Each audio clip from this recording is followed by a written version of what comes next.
السلفية هم من كانوا على مذهب السلف الصالح من الصحابة والتابعين. Et comme vous le savez, il y a beaucoup de musulmans qui ont été éprouvés dans leur façon de penser, dans leur mentalité, dans leur idéologie, par des positions qui sont en contradiction avec le Coran et la Sunna et la compréhension des salafs de la Ummah. Et donc ils ont pris de l'amour pour un système qui contredit l'islam, et parfois c'est parce qu'ils ignorent que ce système est en contradiction avec l'islam. Et donc ils défendent la démocratie et les élections, et ils encouragent parfois même des gens qui se disent imams ou qui sont imams de mosquées, qui encouragent les musulmans à participer au système électoral et au système des votes et des élections et la démocratie de façon générale. Or, on a expliqué dans la khutbah de la semaine passée les preuves qui indiquent que la démocratie en elle-même est un système de kufr qui s'oppose à la foi islamique et aux principes de la croyance de l'islam et du tawhid. Et on a expliqué pourquoi. Parce que le droit exclusif de légiférer en islam appartient uniquement à Allah. Et personne en dehors d'Allah et de son messager n'ont le droit de légiférer, c'est-à-dire de rendre halal ou de rendre haram quelque chose. Et on sait que dans le système démocratique, eh bien, si la majorité a voté, et si les députés ont voté que quelque chose est légal, eh bien ça devient légal. Comme par exemple, ils ont voté que l'homosexualité est légale. C'est devenu légal. Ils ont voté que le mariage entre deux hommes ou deux femmes, c'est permis. Alors c'est devenu légal. Ils ont voté que la marijuana, c'est légal. Alors c'est devenu légal. Parce que la majorité l'a décidé. Malgré que c'est en contradiction avec ce que Allah Azza wa Jal dit dans le Coran et ce que le prophète sallallahu alayhi wa sallam a dit dans la Sunna, et même en contradiction avec ce qui est mentionné dans les livres qui sont entre les mains des Juifs et des chrétiens aujourd'hui, malgré leur falsification, il reste encore dans ces livres l'interdiction de ces choses, et malgré ça, ils le rendent licite. Ce qui prouve que ce système est en opposition avec les fondements de l'islam. Mais ça, c'est seulement un exemple et un point parmi les points qui sont en contradiction avec les fondements de la religion musulmane. Mais il y a d'autres éléments également, et c'est sur ça que j'ai voulu concentrer cette khutbah.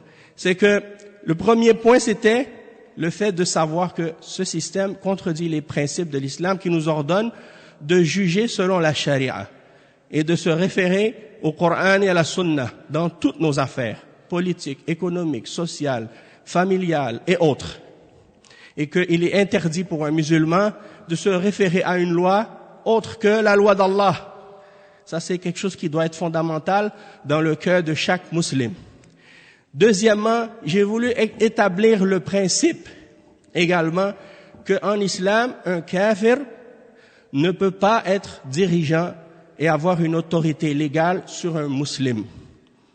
Et ça, c'est établi par le Coran dans de nombreux versets dont j'ai cité quelques-uns d'entre eux qui établissent ce principe, et même que c'est établi également par l'ijma', le consensus de la Ummah, qu'un kafir ne peut pas être considéré dirigeant sur un musulman et qu'il n'a pas d'autorité légale sur les musulmans.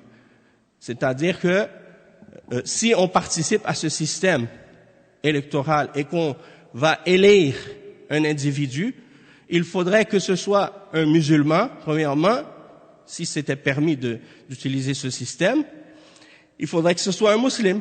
Si c'est un kafir, on n'a pas le droit de voter pour lui, parce qu'on n'a pas le droit de voter pour un kafir. Et non seulement ça, mais il faudrait que ce musulman, ce musulman, ait comme principe qu'il va juger selon le Coran et la Sunna. Si son idée c'est de juger selon la laïcité ou la démocratie, alors on n'a pas le droit de voter pour lui non plus. Ça, c'est si ce système-là était permis en islam, alors qu'on sait très bien que la façon dont le dirigeant est choisi en islam n'est pas la méthode démocratique. Et peut-être qu'on fera une khutbah spéciale juste sur cela dans l'avenir, Inch'Allah. Donc, ça c'est un point important. Même que les ulama de l'islam ont dit que si un musulman est dirigeant dans un pays musulman et qu'il quitte l'islam ouvertement, sans aucune ambiguïté, par exemple, il dit « je suis devenu chrétien », eh bien, son autorité ou il perd sa position. Il ne peut plus rester dans cette position-là.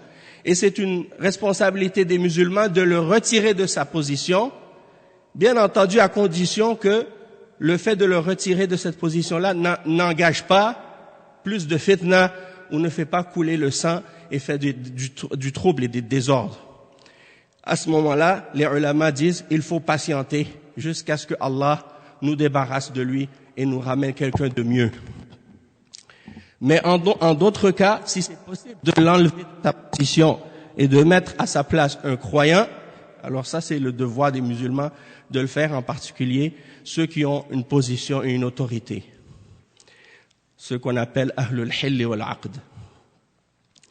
Également, un autre point sur lequel j'ai voulu concentrer un élément qui est important, c'est que contrairement au système électoral et à la démocratie, dans laquelle chaque individu est encouragé à se vanter lui-même et à se mettre de l'avant et à exposer sa photo et à se mettre en évidence et à faire des campagnes et à dépenser des millions de dollars pour faire cette campagne, alors que ces dollars et ces millions pourraient être utilisés pour des choses beaucoup plus bénéfiques que ces campagnes électorales ridicules et stupides.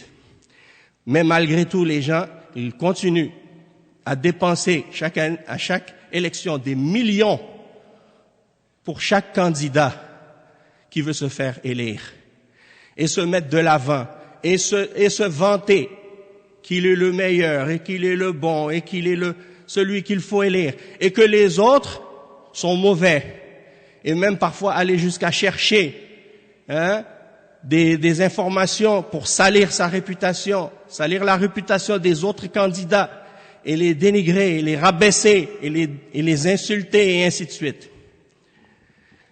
Donc c'est ça que amène la démocratie. Alors qu'en islam, le prophète sallallahu alayhi wa sallam nous a avertis contre même le fait de demander un poste d'autorité.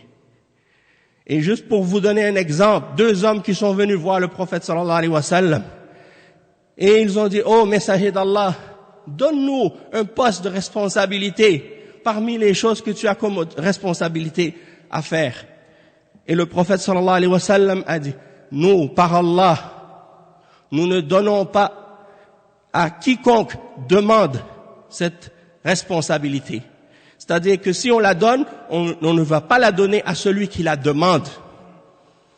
Et on ne va pas non plus la donner à celui qui court derrière cette responsabilité-là.